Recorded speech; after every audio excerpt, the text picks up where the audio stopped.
Good morning class. Good morning sir. और हाल चाल बढ़िया सभी के? Yes sir. तो आज हमें नया चैप्टर शुरू करना है। Yes sir. तो नया चैप्टर जो हमें शुरू करना है, हमने इससे पहले संख्या पद्धति का चैप्टर पढ़ लिया था। संख्या पद्धति हमने जान लिया था, पूरी संख्या पद्धति को एक एक क्वेश्चन को अच्छी तरीके से जाना था।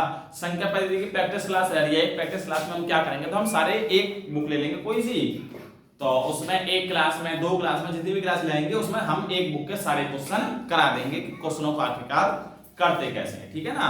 और अब हम आज नया चैप्टर शुरू कर रहे हैं। चैप्टर जो रहेगा हमारा वो रहेगा गुणनखंड और गुणज। शुरुआत में क्या रहेंगे, गुणनखंड और गुणज। और आज हम शुरू कर रहे हैं सबसे पहले गुणनखंड गुणज, और उसी में हम एलसीएम एचसीएफ को ऐड कर देंगे, यानी पूरा जो चैप्टर मिलेगा गुणनखंड गुणज एलसीएम एचसीएफ उसमें सब कुछ मिल जाएगा, ठीक है ना, एक ही साथ हम उसमें सारा सब कुछ जान लेंगे। तो आइए शुरू करते हैं आज की क्लास को। शुरू करें? Yes sir. आइए शुरू करते हैं एलसीएम एंड एचसीएफ के चैप्टर को। और एलसीएम और एचसीएफ के चैप्टर में सबसे पहले हम जो पढ़ेंगे वो पढ़ेंगे गुणनखंड और गुणज। बात समझ आ रही है सभी लोगों के? Yes sir. देखिए ये लाइन हम खींच दे रहे हैं, यहाँ पे लाइट पड़ती है इसलिए खींच दे रहे हैं। दिखती नहीं है लाइन, अभी दिख नहीं रही होगी उसमें। तो शुरू करते हैं हम। सबसे पहले क्या होता है, तो चैप्टर का नाम लिखे दे रहे हैं एलसीएम एचसीएफ। नाम लिखे दे रहे हैं, हालांकि एलसीएम एचसीएफ आज तो नहीं आ पाएंगे, ठीक है ना। एलसीएम एंड एचसीएफ नाम लिख दिया है बस, लेकिन आज हम पढ़ लेंगे एलसीएम एचसीएफ को, तो आज नहीं आ पाएंगे। आज बस इंट्रो जान रहे हैं थोड़ा कि क्वेश्चन को, यानी कि इस चैप्टर को जानने के लिए क्या क्या जानना जरूरी है, ठीक है। इसके बाद सबसे पहले हमें जो शुरू करना है, हमें पता होती है कि नंबर होता है, क्या होता है, नंबर। नंबर क्या बोलते हैं, तो संख्या बोलते हैं। संख्या। क्या बोलते हैं, संख्या। नंबर जो होता है हम उसके दो पार्ट्स कर सकते हैं, दो भागों में हम जान सकते हैं नंबर को। एक इधर लिखे दे रहे हैं और एक इधर लिखे दे रहे हैं। सबसे पहले हम एक भाग को कहते हैं गुणज। क्या बोलते हैं, गुणज। या फिर गुणा भी बोल देते हैं। हम एक भाग को गुणज या फिर गुणक कह देते हैं। और गुणज और गुणक क्या होते हैं तो आप जान लें थोड़ा सा। तो हम इसको इंग्लिश में कहते हैं मल्टीपल्स। क्या बोलते हैं, मल्टीपल्स।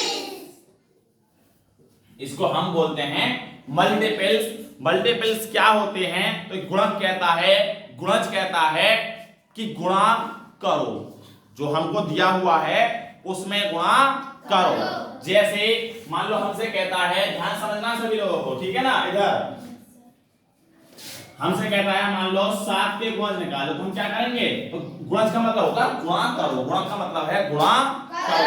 और अभी 7 के बाद में आएंगे, पहले लिखे दे रहे हैं गुणा करो, गुणा करो।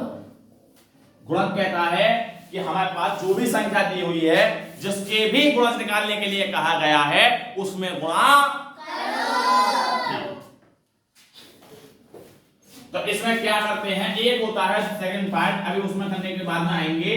सेकंड होता है गुणनखंड। क्या होता है,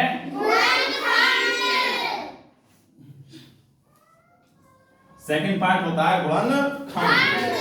गुणनखंड क्या होता है, तो गुणनखंड का मतलब होता है, खंड का मतलब होता है यहाँ पर तोड़ना, और गुणन का मतलब गुणा किए हुए को, यानी गुणनखंड का मतलब बैठता है गुणा किए हुए को तोड़ना। बात समझ आ रही है ना। गुणनखंड का मतलब है कि गुणा किए हुए को तोड़ना। तो ये जो गुणा किए हुआ हो हमारे पास में है, उस गुणा किए हुए को हम तोड़ देंगे। तो यानी कि इसको क्या कहते हैं, गुणा किए हुए को तोड़ दो, इंग्लिश में कहते हैं फैक्टर। क्या कहते हैं, फैक्टर। सभी लोगों के इंग्लिश में कहते हैं हम फैक्टर। कह सकते हैं गुणा किए हुए को तोड़ दो।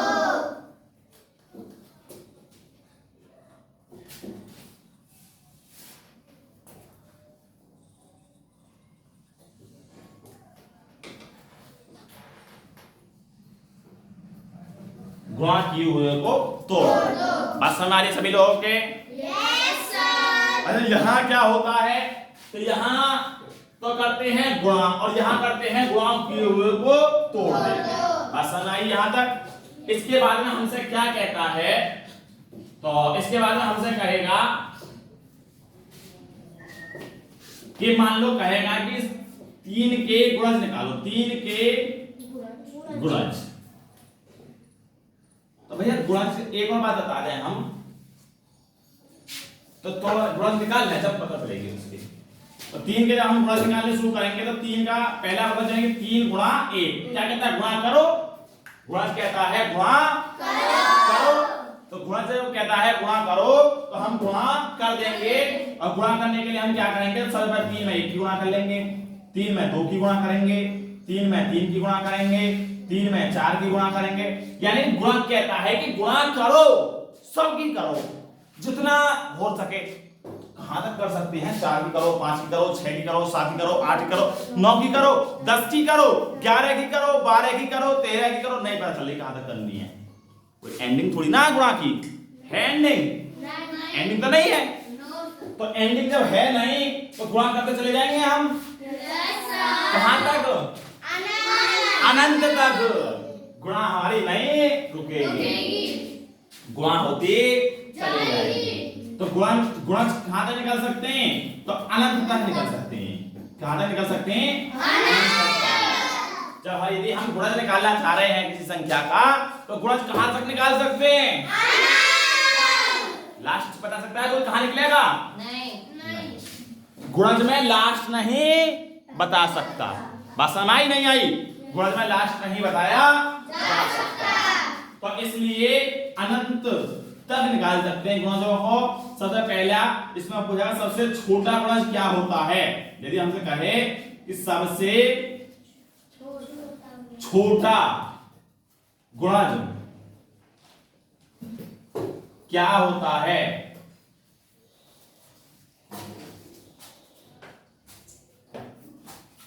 हमसे कहेगा कि सबसे छोटा गुणज क्या होता है।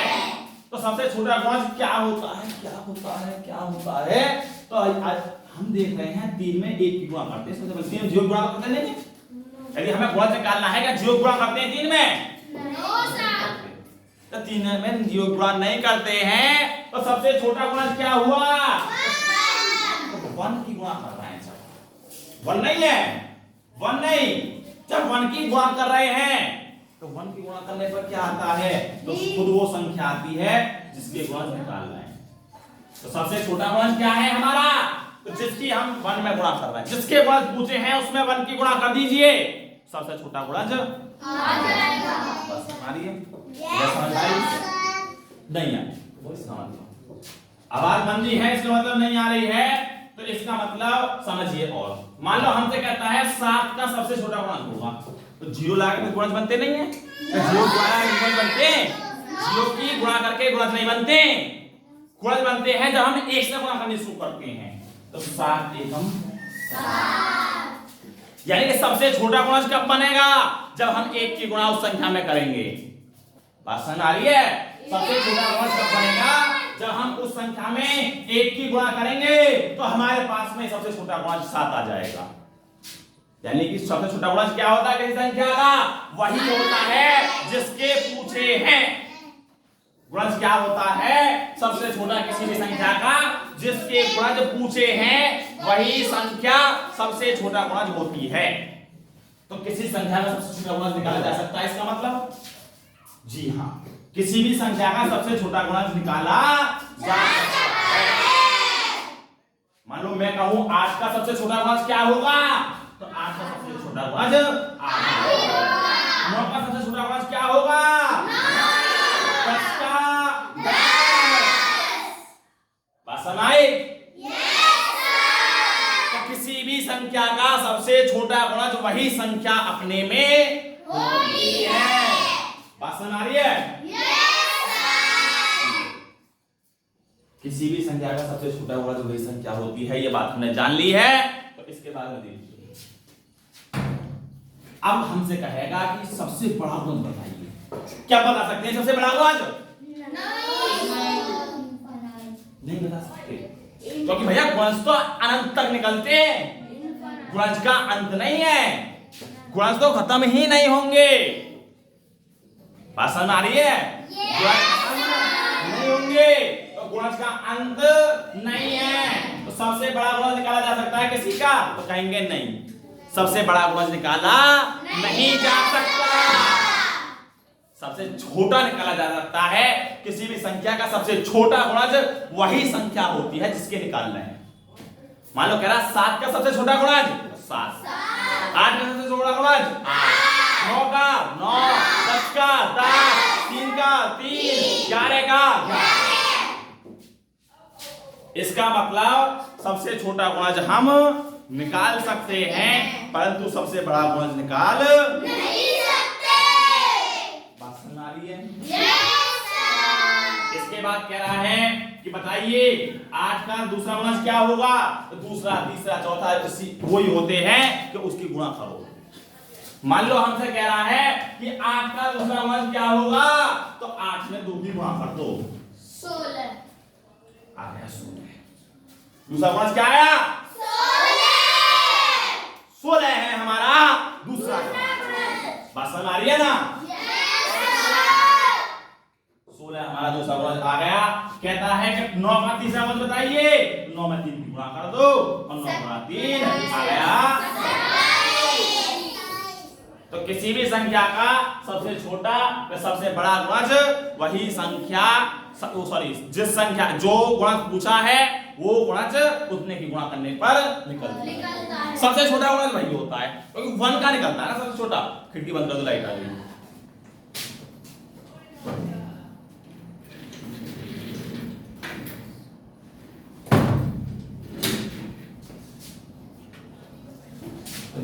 गर्मी लग रही है बहुत तेज।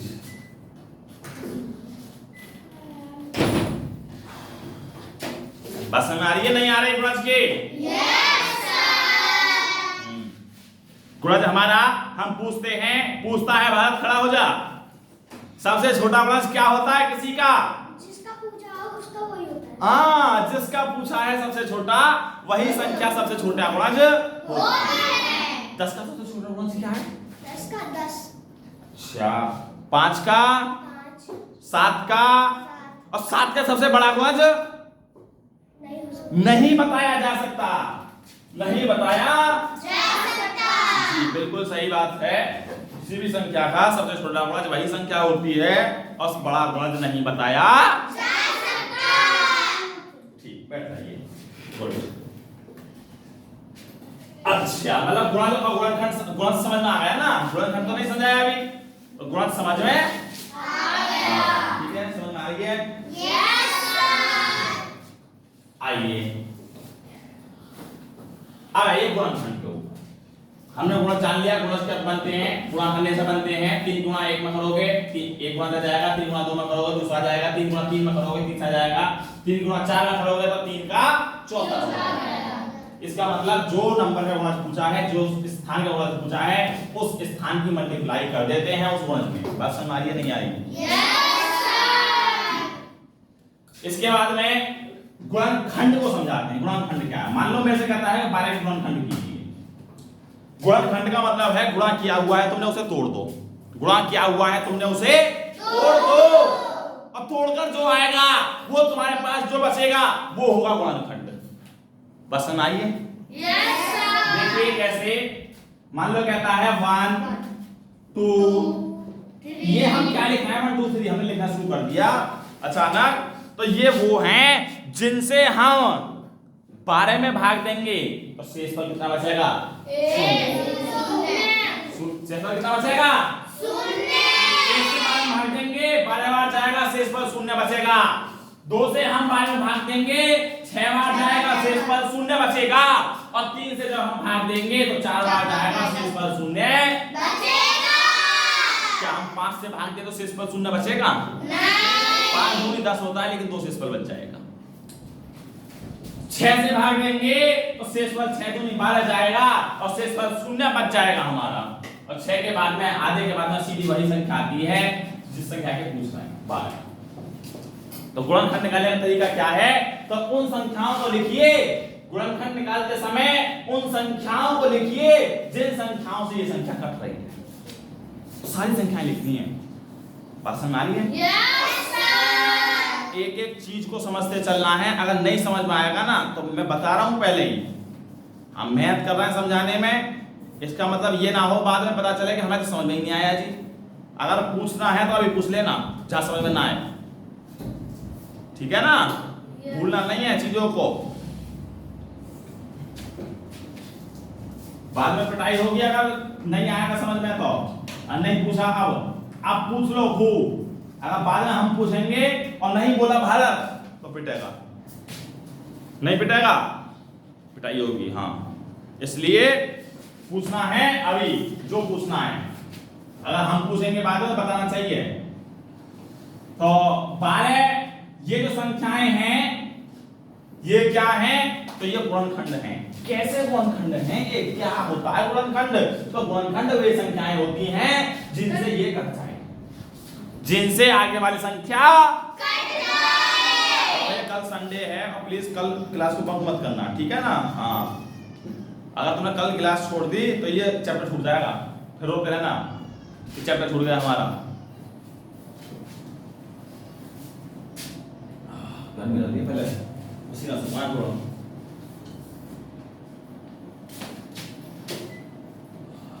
तो क्या कहता है गुणनखंड में? गुणनखंड में कहता है कि हमारा जो ये संख्याएं हैं, ये जो संख्या है वो संख्याएं लिखो यहाँ पर जिनसे ये कट जाए। बात समझ आई नहीं आई? Yes sir. तो हमें गुणनखंड में कौन संख्याएं लिखनी होती हैं? वे संख्याएं लिखनी होती हैं जिन संख्याओं से पहली वाली संख्या जिससे गुणनखंड पूछे हैं वो कट जाए। बात समझ आई नहीं आई? जैसे इसमें 12 से कौन सा 12 किसी से कट रहा है? 1 से, 2 से, 3 से, 6 से और 12 से। बात समझ आ रही है? इन सभी संख्याओं से 12 जो है कट जाएगा, ठीक है। हाँ, चांदी के सामने, सॉरी, हाँ सही है बिल्कुल, ठीक, गुड। तो 12 से 12 इस 4 से कट जाएगा, सॉरी याद नहीं रहा, चला गया।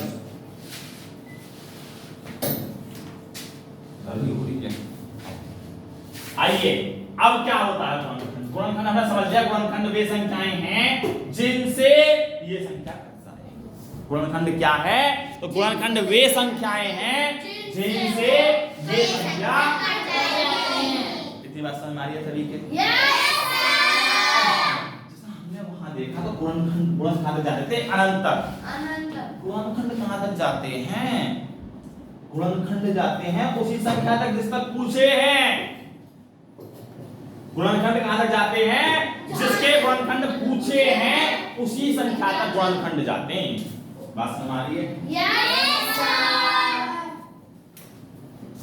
गुणनखंड कहां तक जाते हैं? हमसे पूछेगा भारत कि सबसे बड़ा गुणनखंड क्या होता है? तो 12 होता है, यानी कि गुणनखंड वहीं तक जाते हैं जिसके गुणनखंड पूछे हैं, जहां तक नहीं, जिसके गुणनखंड पूछे हैं वहां तक गुणनखंड जाते हैं। इसका मतलब सबसे बड़ा गुणनखंड हमारा वही संख्या होती है। यहाँ सबसे छोटा गुणज था वही संख्या। सबसे छोटा गुणज क्या होता है? तो वही संख्या होती है जिसके पूछे हैं। यहाँ सबसे बड़ा गुणनखंड क्या होता है? तो जो संख्या के पूछे हैं वही संख्या सबसे बड़ा गुणनखंड होता है। समझ आ रही है? Yes sir. अगर बात समझ में आ रही है तो आगे चलते हैं। ये कह रहा है कि किसी भी संख्या का सबसे बड़ा गुणनखंड वही संख्या होती है। अब गुणज में सेम उल्टा था, उसका सबसे छोटा गुणज वही था जिस संख्या के पूछे थे। इसके बाद में क्या है? इसके बाद में कह रहा है हमसे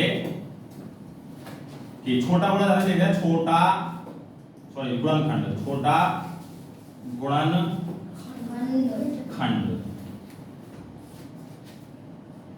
सबसे छोटा गुणनखंड क्या होता है? तो सबसे छोटा गुणनखंड वही, सबसे छोटा नहीं, अरे तो बड़ा पढ़ाया हमने, बड़ा गुणनखंड क्या होता है? तो वही संख्या,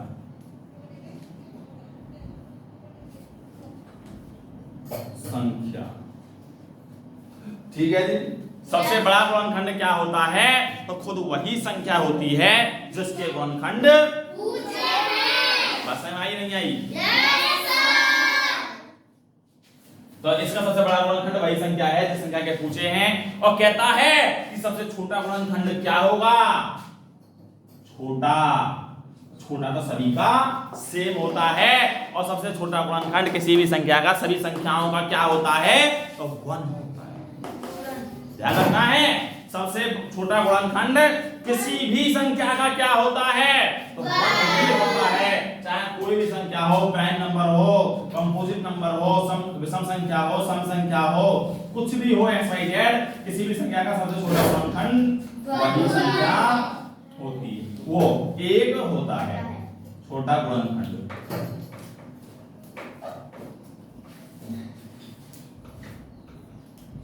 एक होता है।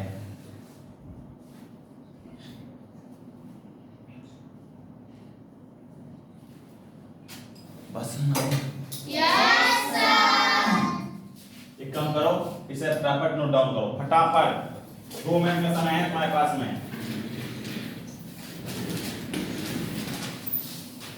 हम कितने हवा खा लें।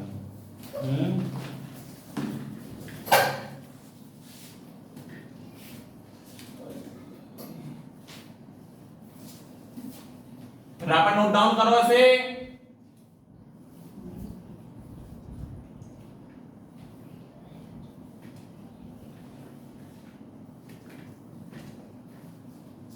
वीडियो सही आ रही है?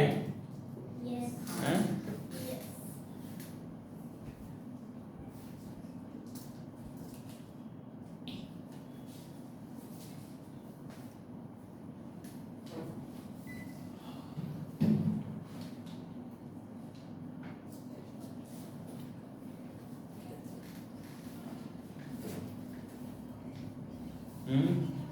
क्या हो गया?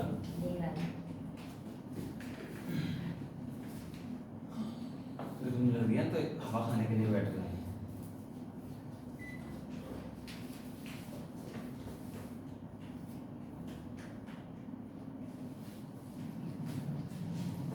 उतर गया? तो जल्दी हाथ चलाओ भाई। कोई एक आदमी जल्दी उतार लो, बाकी सब उतार लेना उसी की में से। नहीं उतार पा रहे हमारी क्लास बहुत लंबी हो जाती है।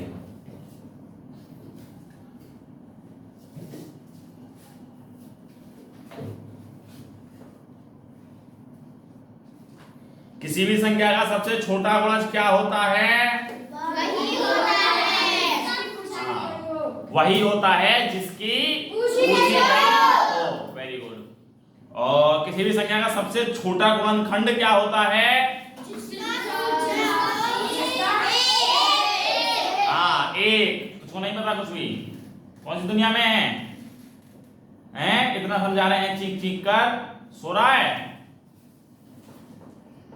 वही संख्या बोल दे रहा है वापस से। सबसे बड़ा गुणनखंड क्या होता है? हाँ, अब 1 बता रहा है, हर बार उल्टा बोल देता है। जिसके पूछी गई हो वही संख्या सबसे बड़ा गुणनखंड होता है। हाँ, सबसे बड़ा गुणज क्या होता है? नहीं बता सकते। बता नहीं सकते। क्योंकि गुणज जो होते हैं वो इनफाइनाइट होते हैं। Very good. देखिए, ये जो चैप्टर है हार्ड नहीं है, बहुत इजी चैप्टर है। हमारे यहाँ तो सभी चैप्टर इजी हो जाते हैं समझाने के तरीके से, लेकिन मैथ फिर भी करने की जरूरत है। अब हम समझा ही तो सकते हैं, पढ़ना तो तुम्हें पड़ेगा, चीजों को सीखना तो तुम्हें पड़ेगा। तो इसलिए सीखने की कोशिश करा करो। जिसकी समझ में नहीं आती है वो पूछा करो बार बार, चुप मत बैठा करो। नहीं दिख रहा? इधर हो जाए, इधर हो जाए। अब दिख रहा है? अरे वो हम दिखते तो रहेंगे इसमें, हम इसलिए बैठ गए थे। हमारा फोटो दिख रहा है इसमें? नहीं दिख रहा फोटो? अब ये आधा मुंह नहीं दिख रहा। अब दिख रहा हैं? इसमें फोटो दिखना जरूरी है।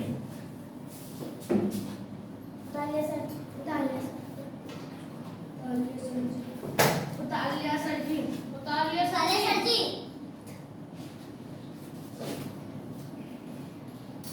अब इसे अपनी शूट कराइए।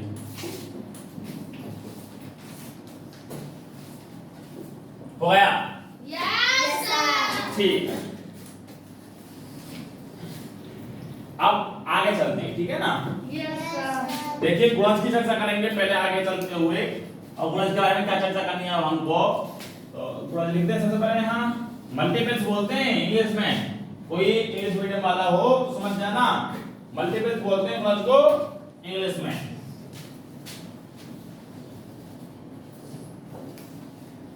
लो मल्टीपल्स ही लिखे दे रहे हैं, ठीक है ना? Yes sir. अब वो तो सीबीएसई बोर्ड है ना। आइए मल्टीपल्स क्या होते हैं, तो मल्टीपल्स सभी हमें जाना गुणज को कहते हैं। और गुणज क्या होते हैं कि गुणा करो। तो मान लो हमसे कह रहा है 3 के गुणज निकालो, शुरुआती 3, तो 3 में 1 की गुणा करोगे सबसे पहले, फिर 3 में 2 की गुणा करोगे, फिर 3 में 3 की गुणा। ये 3 के हमारे 3 गुणज आ गए। बस सुनाइए ना, 3 के अगर हमें गुणज निकालने के लिए कहेगा तो 3, 6 और 9 शुरुआती गुणज आ गए। तो जरा निकालिए शुरुआत के 5 गुणज निकालने सभी को। कितने निकालने? 5। हाँ, find first 5 multiples. Find first 5 multiples of 3 के तो मैं निकाल लिए, 4 2 5 7 6 निकालिए मल्टीपल्स, गुणज निकालिए, गुणज निकाल लीजिए।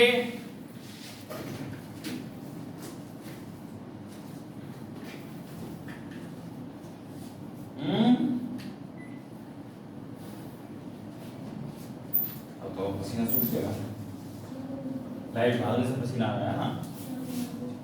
फोटो आ रहा है हमारा इसमें? Yes sir.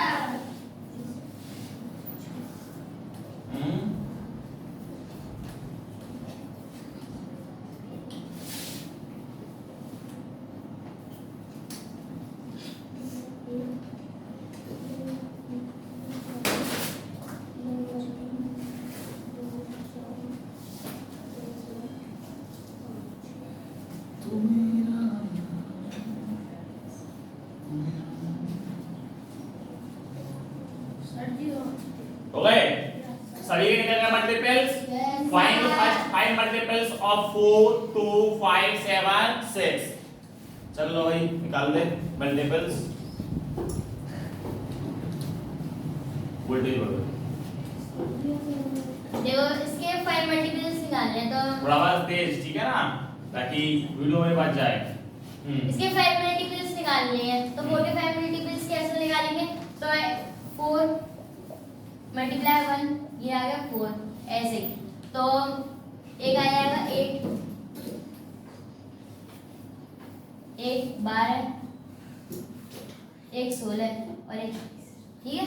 अब इसके 2 के निकाल लो, 2 4 6 8 10, 5 के 5 10 15 20 1 2 3 4 25। अब 7 के निकाल लो, 7 14 7 21 28 39। 6 के निकाल लो, 6 18 24 और 6 5 30। ठीक है जी, निकल गए सभी के यही आए। Yes sir. अब हमने देखा इन मल्टीपल्स में कि इसका सबसे छोटा मल्टीपल्स क्या, 4, 2 का सबसे छोटा मल्टीपल्स 2, 5 का सबसे छोटा मल्टीपल्स 5, 7 का 7, 6 का 6। बस भाई इसका मतलब हमने ध्यान दिया कि मल्टीपल सबसे छोटा भाई संख्या होती है। ये बात हमने ध्यान दिया था ना, पहले ही क्वेश्चन पूछा जाता है इसके ऊपर कि किसी भी संख्या का सबसे छोटा गुणज क्या होता है। ऑप्शन आएगा, ऑप्शन क्या आएगा, ऑप्शन आएगा पता नहीं कर सकते, क्वेश्चन गलत है वही संख्या या सबसे बड़ी संख्या? वही संख्या। वही संख्या। ज्यादातर क्वेश्चन मार्क आया था पता नहीं कर सकते, ज्यादातर क्या मार्क आते हैं पता नहीं कर सकते, लेकिन पता कर सकते हैं भाई सबसे छोटा मल्टीपल्स वही संख्या होती है जिस संख्या का पूछा है। बात समझ आई नहीं आई है? तो सबसे छोटा मल्टीपल्स वही संख्या होती है जिस संख्या का पूछा है, ठीक है ना? हाँ, आइए इससे आगे हमें सीखना है गुणजों का योग। देखिए इस पे क्वेश्चन बहुत पूछ जाते हैं, गुणजों का योग। गुणजों के योग के ऊपर क्वेश्चन बहुत ज्यादा पूछे जाते हैं। और गुणजों का योग कैसे निकालते हैं, क्या होते हैं गुणज, तो हमें पता है कि मान लो हमसे कह रहा है कि 3 के शुरुआती 5 गुणजों का योग होगा, 3 के 5 गुणजों का योग होगा। क्या ज्यादा लंबी तो नहीं हो जाएगी? अभी तो आधा घंटा हुआ है। 3 के 5 गुणजों का योग होगा, तो 3 के 5 गुणजों का योग निकालना। तो योग का मतलब क्या होता है हमने बता चुके हैं, क्या होता है?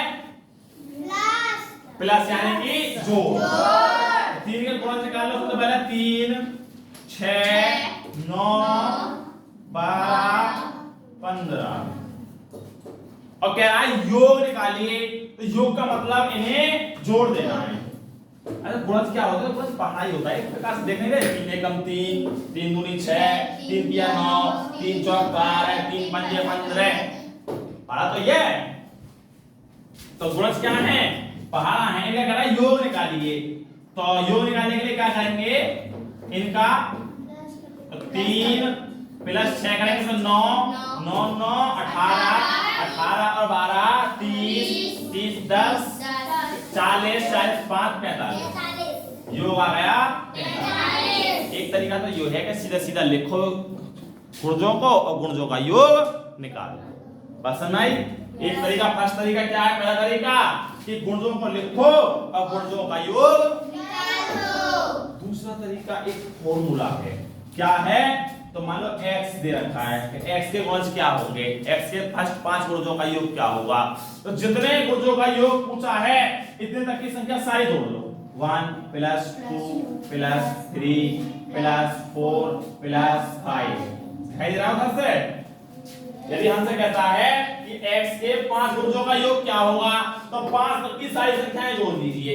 1 प्लस 2 प्लस 3 प्लस 4 प्लस 5 कह रहा है, निकालिए। तो 5 के 3 के कह रहा है गुणा 5 4 9 9 3 12 12 और 3 15 45 यहाँ आ रहा है, 45 यहाँ आ रहा है। बात समझ आ रही है? Yes sir. चलो निकालो। तो थोड़ा एक और प्रॉब्लम बताएंगे अभी, लेकिन पहले इससे निकाल के देखिए जरा। और दोनों तरीकों से करोगे, इससे भी करोगे और इससे भी करोगे। तो मिटा दें इधर से।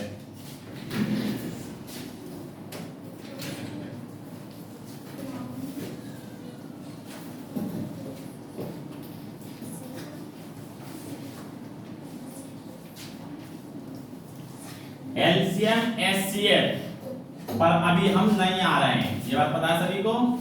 एलसीएम एचसीएफ भी चैप्टर चल रहा है, परंतु एलसीएम एचसीएफ से पहले तो पढ़ना जरूरी है, उसे हम पढ़ रहे हैं इस टाइम।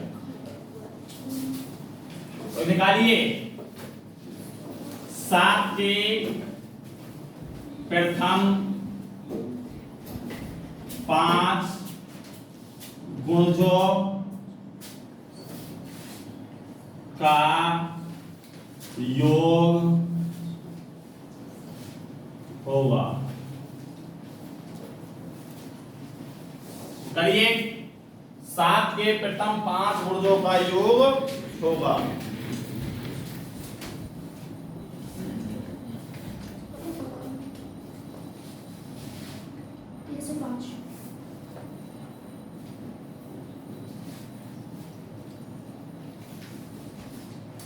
जरा इसे दिखाओ, रेडियंस की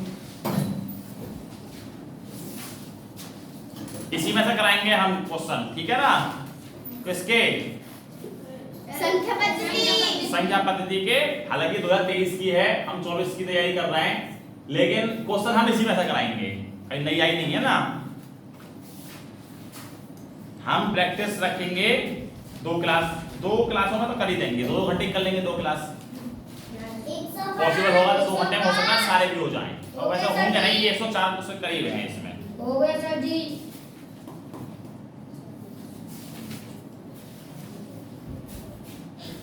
एक सौ 5।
हो गया?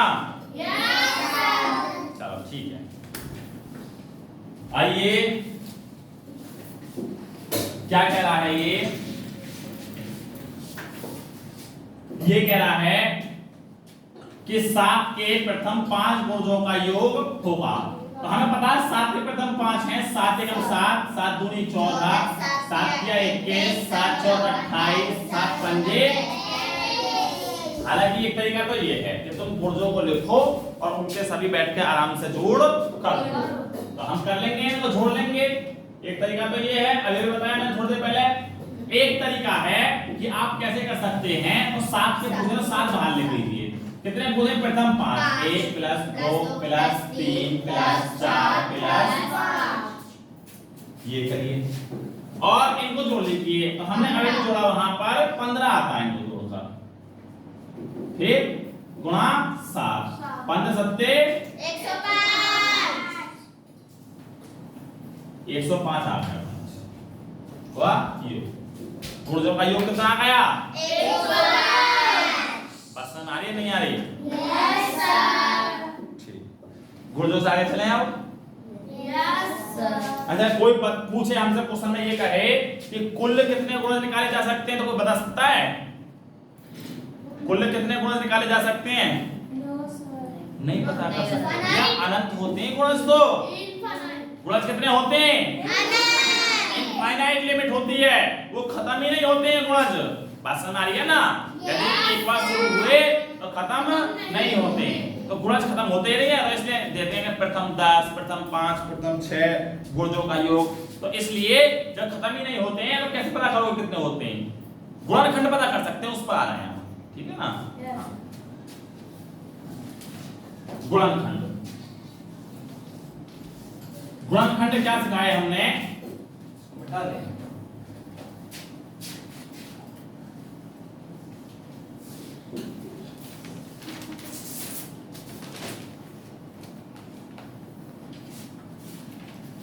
गुणनखंड समझिए।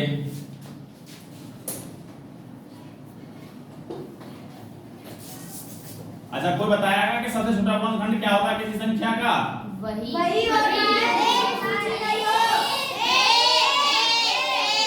सबसे छोटा गुणनखंड तो 1 होता है हर संख्या का, वही नहीं होते। बात समझ आ रही है? सबसे छोटा गुणनखंड वही नहीं होती, 1 होता है। तो मान लो हमसे कहेगा कि 15 के गुणनखंड निकालिए। गुणनखंड का मतलब जिस संख्या की संख्या कटती है वो सारी लिख दीजिए। गुणनखंड भी 2 प्रकार के होते हैं, थोड़ा गुणनखंड की चर्चा कर लें। गुणनखंड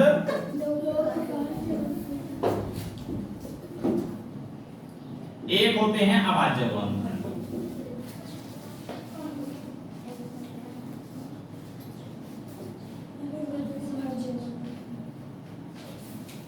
एक होते हैं भाज्य गुणनखंड। भाज्य मतलब सभी कुल गुणनखंड बोल देते हैं उन्हें।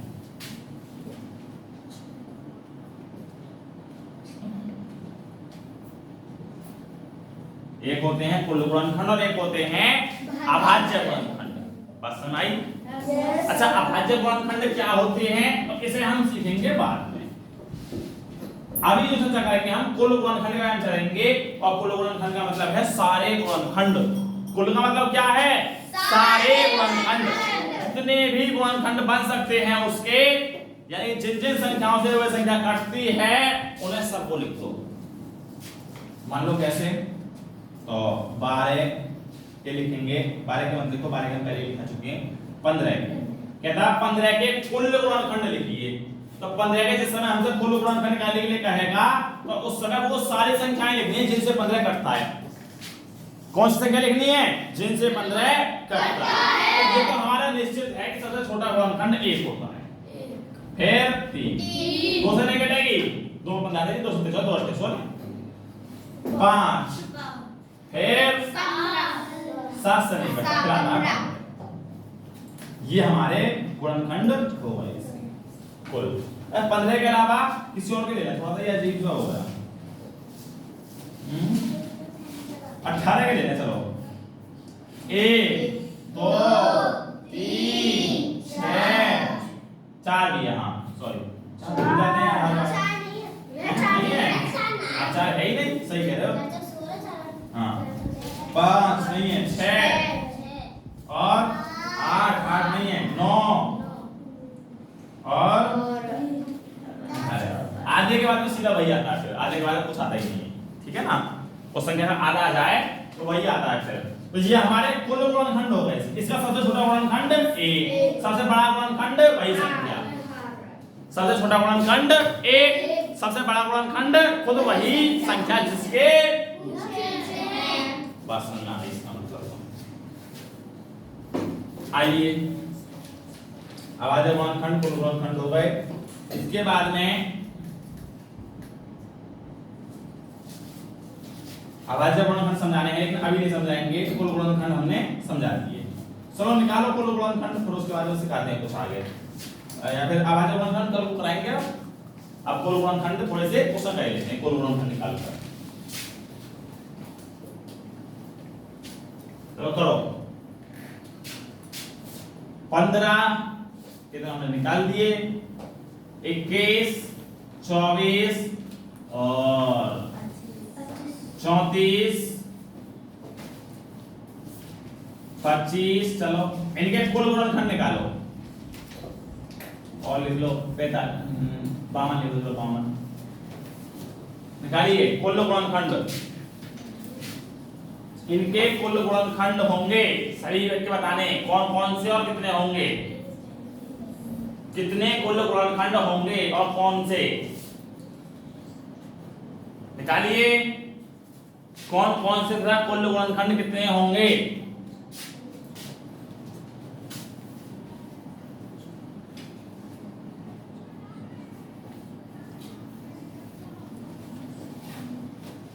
कुल गुणनखंड निकल रहे हैं, कुल गुणनखंड कितने और कौन से होंगे। नहीं निकल पा रहे हैं? कुछ पता नहीं है, पता नहीं क्या है। तो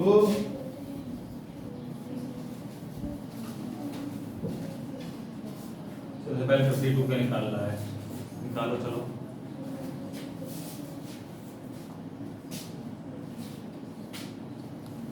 हो गए?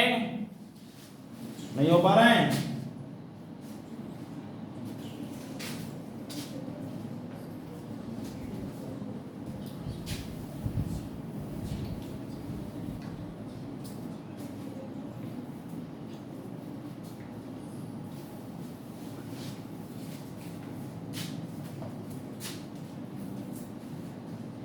कल संडे है पर हम क्लास करेंगे, ठीक है ना। संडे की कोई छुट्टी नहीं रहेगी, क्लास की एक क्लास होगी निश्चित।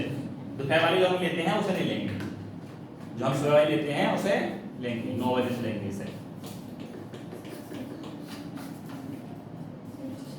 अगर आपका नुकसान करना है तो नहीं आना बेशक, फिर नुकसान होना नहीं चाहिए, नहीं।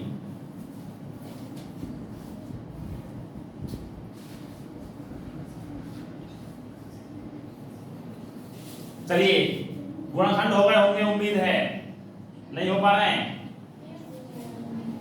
हो रहे हैं? चलिए दिखाते रहना तुम, हम थोड़ा समझाते हैं। इसके कुल गुणनखंड कैसे निकालते हैं उस विधि को हम कल को समझाएंगे कि कुल गुणनखंड निकालेंगे कहेगा मान लो, और बहुत सारे गुणनखंड निकालने हो कैसे निकालेंगे उसके, तो अब आज गुणनखंड विधि से सिखाएंगे पहले, फिर उसके बाद कुल गुणनखंड निकालने हम सिखा देंगे, उनका योग भी सिखा देंगे कल को। अब सीखते हैं सिर्फ कुल गुणनखंड कौन कौन से हैं इनमें। देखिए 25 का निकालते हैं तो हमें पता है 1 फिर 5 और फिर 25, यही 5 तीन गुणनखंड। Yes sir.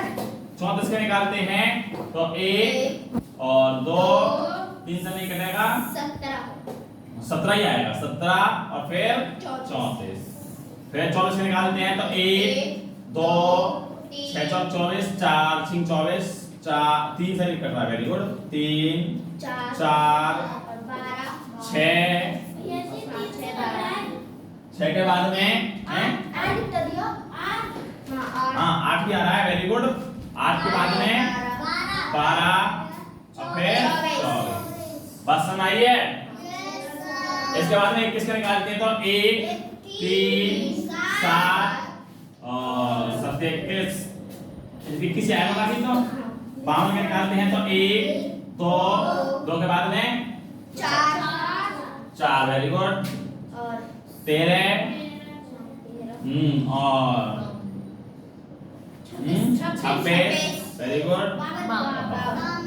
ये गुणनखंड निकले हमारे, जिसके निकले हैं वो बात को मतलब समझा है आज की क्लास में जो हमने चर्चा की है गुणनखंड और गुणज की, वो सभी की समझ में आएगी, इसका मतलब ठीक है ना। अगर ये हमसे निकल पा रहे हैं, आज हमने चर्चा क्या की है थोड़ा रिवीजन कर लें। सबसे पहले हमने गुणनखंड और गुणज पढ़े, गुणनखंड और गुणजों में हमने क्या पढ़ा है, तो सबसे पहले हमने गुणज को जाना, गुणज क्या होता है, तो गुणज का मतलब होता है गुणा करिए। इसे इधर मत लिखिए, इधर समझिए जो हम बोल रहे हैं, बात समझ आ रही है? हाँ इधर समझो जो हम बोल रहे हैं, इस टाइम रिवीजन करा रहे हैं।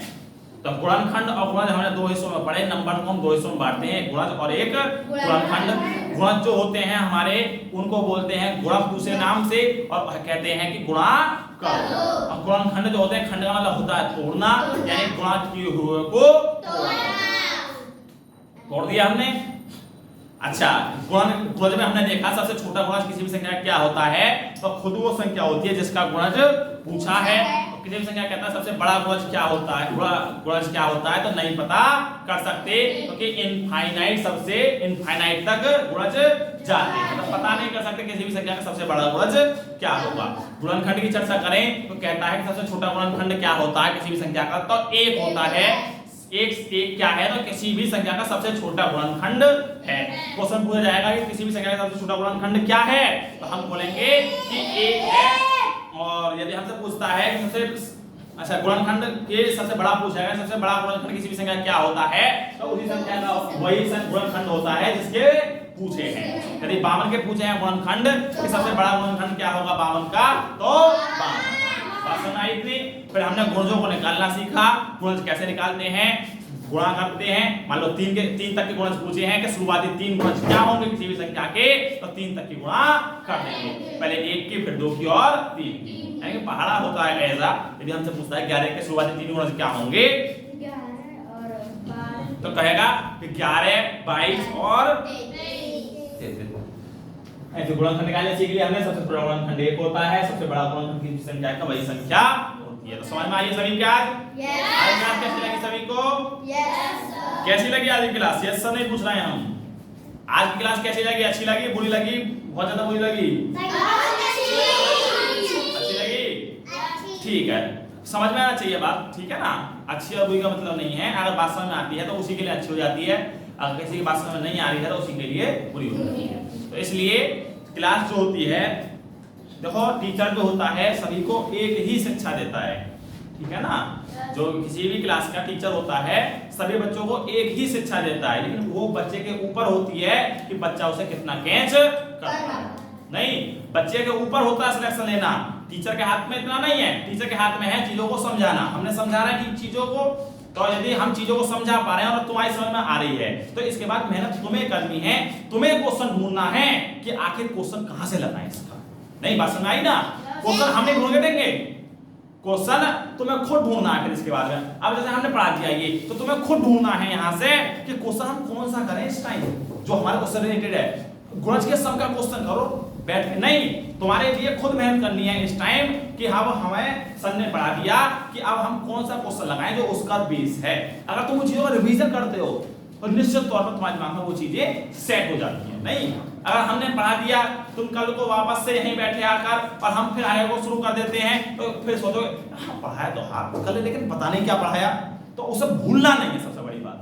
ठीक है ना, रिवीजन करते रहना है चीजों का, जो हम पढ़ा रहे हैं चीजों को वो लगातार दिमाग में रखनी है और क्वेश्चन प्रैक्टिस जरूर करनी है किसी भी बुक से। मैं नहीं कह रहा इससे करो इससे करो, जो तुम्हारे पास बुक है XYZ कोई भी, क्वेश्चन सब में से मिलेंगे, क्वेश्चन सभी में मिलने हैं, लेकिन क्वेश्चन तुम्हारे ऊपर बात है कि तुम किस में से कौन से लगाते हो नहीं लगाते हो। क्या बात समझ आई सभी के? तो जो हम चीजें पढ़ा रहे हैं वो सभी के समझ में आनी चाहिए, क्योंकि हमने तो पूरी मेहनत से पढ़ाया है। एक क्लास में 30 बच्चे हैं तो 30 का फोकस सेम नहीं हो सकता, हमें पता है, लेकिन समझने की कोशिश तो करनी है ना। और 30 में से वही बच्चे आगे निकल जाते हैं, सिलेक्शन पाते हैं। जब रिजल्ट आएगा पता चलेगी। तो मान लो 30 बच्चे पढ़े पिछले साल, 35 बच्चे पढ़े, 50 बच्चे पढ़े पिछले साल, तो 50 में से सिलेक्शन उनका होगा जिन्होंने फोकस किया था यहाँ पर जिस टाइम पढ़ा रहे थे। हम तो पढ़ा रहे थे लेकिन वो किसी में वो लग रहा है कि हम ले कागज फाड़ के खा जाएं, इधर उधर देखना, किसी से बाहर झांकना, मजा मस्ती करना, तो उनका सिलेक्शन नहीं होता है। नहीं, सिलेक्शन करने के लिए मेहनत करनी जरूरी है, एकाग्र मेहनत करनी जरूरी है, लगे रहना जरूरी है। एक बच्चा वो होगा जो 1 महीने के लिए आएगा, एक बच्चा वो है जो 1 साल तक पढ़ रहा है, तो सिलेक्शन किस कौन आगे निकल गया, 1 महीने वाला या 1 साल वाला? 1 साल वाला निश्चित तौर पर उससे आगे होगा, वो कुछ नहीं कर पाएगा पेपर के अंदर, हम गारंटी दे रहे हैं इस बात की। ठीक है ना, तो पढ़ाई करते रहो और इसके ऊपर क्वेश्चन लगाते रहना है। गुणज जितने भी तुम्हारे बुक में गुणज के क्वेश्चन मिलते हैं आज, वो सारे गुणज के क्वेश्चन लगा देने हैं, गुणज के ऊपर, गुणनखंड के ऊपर जितने हो सकते हैं। ठीक है ना, आगे पढ़ाएंगे कल को, तो पढ़ाई करते रहें। All the very best.